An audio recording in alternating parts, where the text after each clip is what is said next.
Hello everyone, good evening. मैंने कहा था नेक्स्ट टॉपिक कराएंगे आपके लिए आरटीजीएस और एनईएफटी।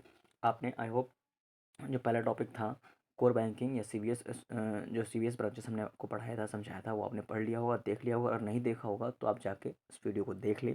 उसके बाद आरटीजीएस और एनईएफटी को आप आराम से समझेंगे। आज हम आपको ब्रीफ और डिटेल दोनों में बताएंगे अच्छे से कि आरटीजीएस और एनईएफटी क्यों आया, किसके अंडर में वर्क करता है, कैसे वर्क करता है, ठीक है, इसकी ज़रूरत क्यों हुई थी। ठीक है, तो चलो स्टार्ट करते हैं। सबसे पहले तो हम जानते हैं कि जो आरटीजीएस है और एनईएफटी है, ये क्या है, कैसे वर्क करता है। सबसे पहले ये जो वर्क करता है वो अकाउंट टू अकाउंट पैसा ट्रांसफ़र करने में यूज़ होता है। अकाउंट से अकाउंट में पैसा ट्रांसफ़र करना हो तो आपको क्या करना पड़ेगा, आरटीजीएस और एनईएफटी करनी पड़ेगी। ठीक है, सबसे पहली बात।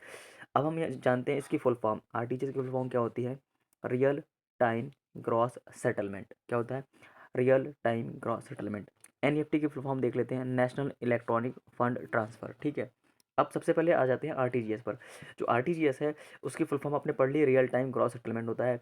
ठीक है, और ये कब लॉन्च हुआ था? 2004 में ये लॉन्च हुआ था। 2000 में ये लॉन्च हुआ था और 2005 में ये आया था। हम आपको ये भी समझाएंगे कि इस जब ये आ चुका था तो फिर ये क्यों आया है। ठीक है, तो 2004 में ये आया था और पहले ये चलता था मॉर्निंग से इवनिंग तक, यानी कि 7 AM से 6 PM तक चलता था। लेकिन अभी 14 दिसंबर 2020, कब से? 14 दिसंबर 2020 से इसको 24/7 कर दिया गया। किसको? 24/7 कर दिया गया आरटीजीएस को। ध्यान रखना, आपको एक क्वेश्चन पूछा जा सकता है आपका बैंकिंग क्वेश्चन में कि 14 दिसंबर 2020 से आरटीजीएस को 24/7 कर दिया गया। इसका मतलब 24 घंटे 7 दिन वर्क करेगा। ठीक है, सबसे पहली बात ये हो गई। आपने क्या सीख लिया कि आरटीजीएस की फॉर्म सीख ली, रियल टाइम ग्रॉस सेटलमेंट। दूसरा, कब ये लॉन्च हुआ था? 2004 में लॉन्च हुआ था। पहले ये 7 to 6 वर्क करता था, 7 AM से 6 PM तक। उसके बाद 14 दिसंबर 2020 को इसको कर दिया गया है 24/7 वर्क करेगा। एक और चीज़ यहाँ पे बताएँगे, इसमें आरटीजीएस में मिनिमम लिमिट होती है कि आपके पास इतना पैसा होगा तभी आप आरटीजीएस से एक अकाउंट से दूसरे अकाउंट में ट्रांसफ़र कर पाओगे। मतलब मिनिमम 2 लाख रुपए आपके अकाउंट में होना चाहिए, तब आप दूसरे पर्सन के अकाउंट में ट्रांसफ़र कर पाओगे पैसा। ठीक है, मिनिमम लिमिट रखी गई थी। जब ये आया था ऑनलाइन पैसा ट्रांज़ैक्शन करने को, तो लॉन्च किया गया था कि जैसे किसी बड़े बिज़नेसमैन को पैसा ट्रांसफ़र करना है तो कैसे करेंगे? तो आरटीजीएस करते थे वो रियल टाइम में, इधर पैसा ट्रांसफ़र किया, उधर दूसरे अकाउंट में पहुँच गया बिज़नेसमैन के 2 लाख रुपए। ठीक है, दूसरी चीज़ है मैक्सिमम नो लिमिट। मैक्सिमम की यहाँ पर कोई लिमिट नहीं है, मैक्सिमम की कोई लिमिट नहीं है यहाँ पर। ठीक है, ठीक है।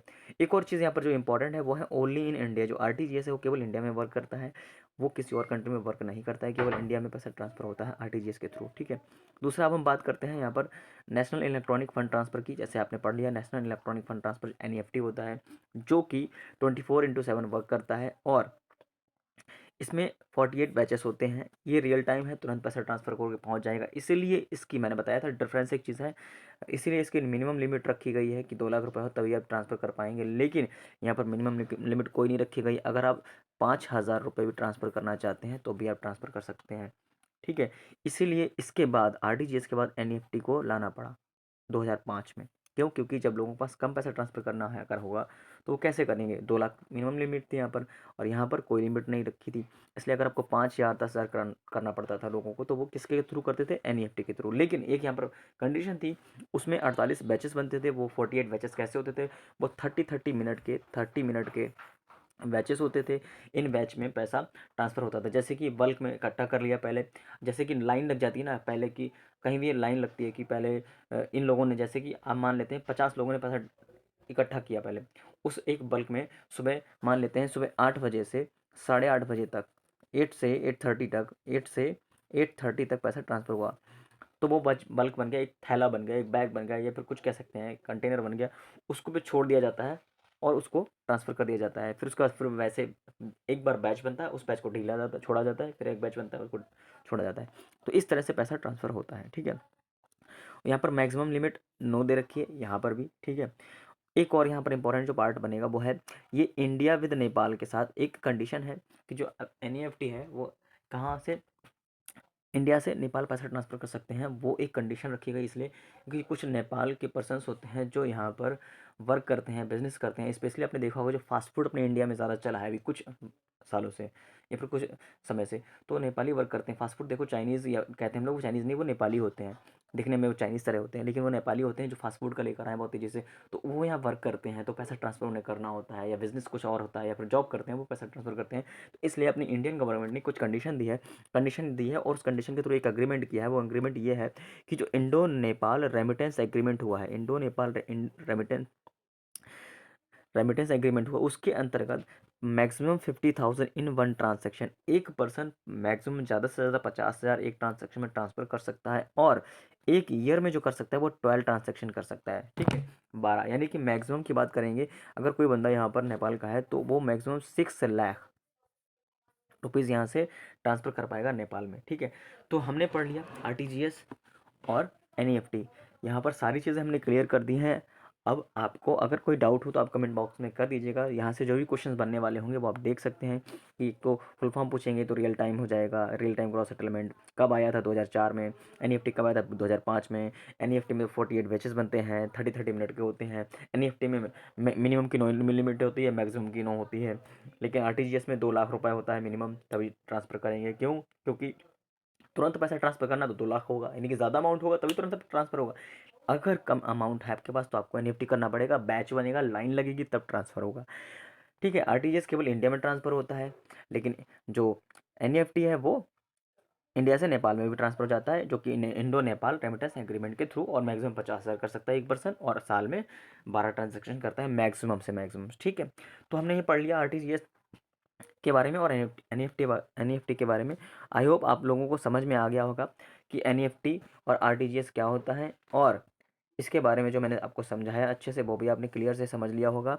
अब हम यहाँ पर एक और चीज़ बताएंगे कि जब हम पैसा ट्रांसफ़र करते हैं कुछ लेन देन का कमीशन लगता है, लगता था पहले, बिल्कुल लगता था, लेकिन अब जो आरटीजीएस है और एनईएफटी है उस पर कोई भी चार्जेस नहीं लगते हैं, ठीक है। पहले क्या था, 7 to 11 नो चार्ज होते थे, फिर 11 से 1 तक 2 रुपीज़ होते थे, और 1 से 6 जो होता था वो 5 रुपीज़ होते थे। तो इससे बैंक की थोड़ी इनकम होती थी, लेकिन अभी क्या हुआ है, सारे के सारे चार्जेस बंद कर दिए गए हैं। एनईएफटी में नो चार्जेस, आरटीजीएस में नो चार्जेस, आप फ्री ऑफ कॉस्ट सारा पैसा ट्रांसफ़र कर सकते हैं। इसके पीछे रीज़न ये हुआ है, जब से आईएमपीएस आया, यूपीआई आया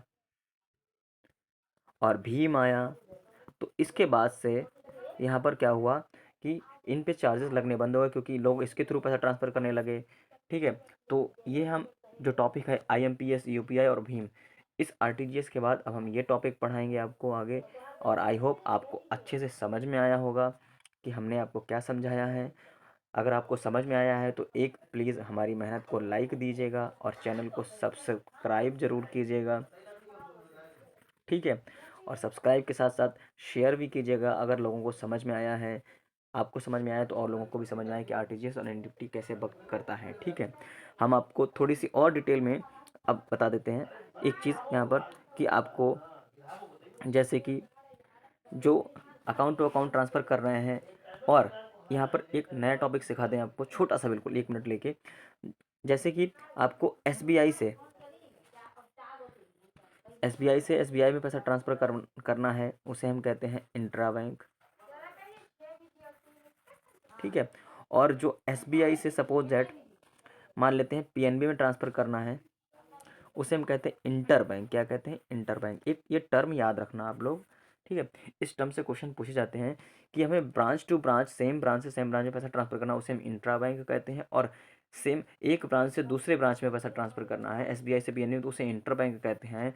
इसका एग्जाम्पल आप ऐसे ले सकते हैं, डिफरेंट कहा जाता है, मतलब एक डिफरेंट ब्रांच से डिफरेंस में ट्रांसफ़र करना है। जैसे कि अब लोग सुना होगा आपने कि लोग इंटर कास्ट में मैरिज करते हैं। इंटर कास्ट क्या होता है? मतलब एक कास्ट से दूसरी कास्ट में, C1 से C2 में, मतलब एक कास्ट से दूसरी कास्ट में शादी करते हैं, मैरिज करते हैं, उसको हम क्या कहते हैं? इंटर कास्ट कहते हैं। सेम वैसे ही यहाँ पर इंटर बैंकिंग होता है, एक बैंक से दूसरी बैंक में पैसा ट्रांसफ़र करना, ठीक है। और जो सेम बैंक, ये क्वेश्चन पूछे जाते हैं कि अगर एसबीआई से एसबीआई में किसी ने पैसा ट्रांसफ़र किया है तो वो क्या कहलाता है? Intra bank. आपने इंटरनेट में पढ़ा होगा इंट्रानेट और इंटरनेट, ठीक है। सेम वैसे ही यहाँ पर इंट्रा बैंक और इंटर बैंक होता है। आई होप यहाँ तक समझ में आ गया होगा अब आपको। अब आ गया है तो आप लाइक कर दीजिएगा एक बार, ठीक है, और शेयर कर दीजिएगा और सब्सक्राइब कर दीजिएगा, ठीक है। LSS करना है, लाइक शेयर और सब्सक्राइब करना है। और स्माइली लगाइए एक अच्छी सी, हंसते रहिए, और समझ में आया है तो बिल्कुल आराम से पढ़ते रहिए। ठीक है, थैंक यू वेरी मच।